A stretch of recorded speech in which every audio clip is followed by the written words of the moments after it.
Ready? Yep. All right, so the first thing we're gonna do, we got 3 S's. We're gonna do a seat belt, safety start, and safety equipment. So our seat belt's not cut, ripped, or frayed.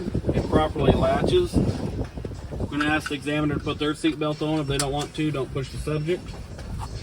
So then we're gonna do a safety start, clutch in, verify it's in neutral, start the truck. Now we're going to do our safety equipment. We got a 10 BC or better fire extinguisher, properly mounted, properly charged beside me. My 3 reflective triangles are behind the passenger seat. My spare electrical fuses are in the glove box. The driver's side window is not busted, shattered, and clean. The rearview mirror and spot mirror are clean, clear, visible, properly adjusted for my view. The driver's side and passenger side windshield is clean, clear. It does not have any illegal stickers or obstructions. The passenger side window is not busted or shattered. It's clear. The rearview mirror and spot mirror are clean, clear, and visible and properly adjusted to my view. We're going to do a light check. We're going to turn on the headlights and the clearance lamps. We're going to check high beams, low beams, left turn signal, right turn signal, 4-way flashers. Also, all of my panel lights are illuminating. The windshield wiper rubbers are flat against the glass. They're not dry rotted. They're not cut or ripped. They properly work. They do spray fluid onto the windshield. We're going to check our defroster and verify it's blowing heat onto the glass,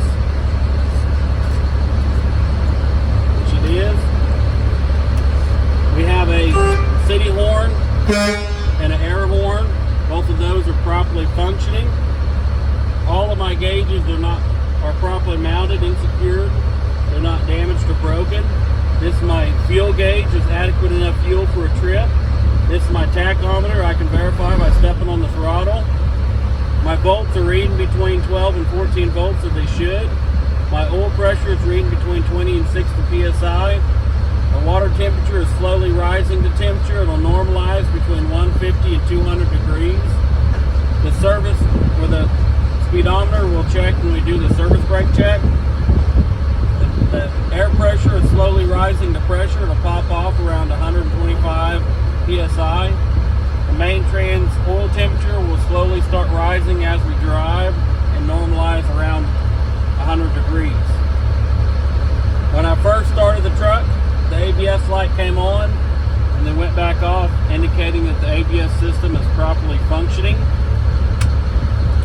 So we're now going to start the brake portion. So what we're going to do is put it in the gear, shut the truck off, turn the key back on. Most people fail because they forget to turn the key back on. Now we're going to release both brakes. We're going to wait for the system to stabilize. So just as a recap, engine off, key on, brakes released, in gear. It does not matter how you get to this point, but as long as you got those steps done. We're going to get the stopwatch out on our phone and get it ready. We cannot lose more. We got an applied, low pressure, and emergency test, ALE. So the applied test, we cannot lose more than 4 psi in 60 seconds by stepping on the brake pedal and holding it. So we're going to get the stopwatch out. We're going to hold down on the brake pedal. We cannot lose more than 4 psi in 60 seconds. We're going to go an extra 5 seconds on our end, just because I've had students fail in the past for being a few seconds where the examiner started theirs and they started theirs. So it's been 65 seconds. We haven't lost more than 4 psi, so the applied test is passed. We're now going to do a low pressure test. We're going to fan the brakes down, and at 60 psi the low air pressure light will sound and illuminate. Alright, low air pressure works. We're now going to do an emergency brake check. We're going to fan the brakes down, and from 25 to 40 psi both knobs will pop out.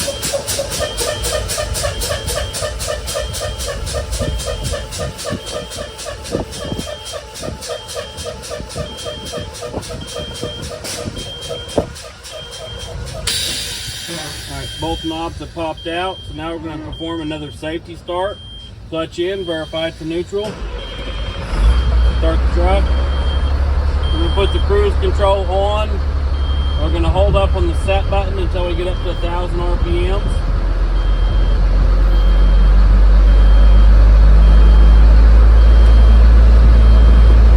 We have two tests we're now going to check for. We're going to do an air compressor check and an air governor cutout. We're going to time it. The primary is going to go up to 100, and then the secondary is going to start building. We're going to time it on the secondary system from 80 psi to 100 psi. It should build within 45 seconds. Once that's complete, we're going to do an air governor cutout. You're going to hear a blast of air from the air dryer at around 125 psi, indicating the truck is fully built air.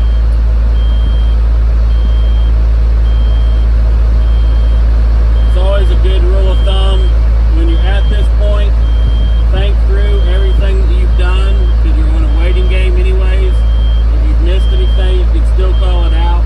At any given time, you can, until you say the test is over, you can redo or say or point out anything you've forgotten. Even on the exterior, at any given time, until you say the test's over, you're on the back axle, and remember you forgot to talk about the tread depth. All you have to do is just come up here, forgot about the tread depth, talk about it, and it covers it. Alright, so the primary went up to 100. Now the secondary is climbing. When he gets to 80, we're going to start a stopwatch.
Emergency park brake systems on the truck and the trailer individually. I'm going to put it in first gear.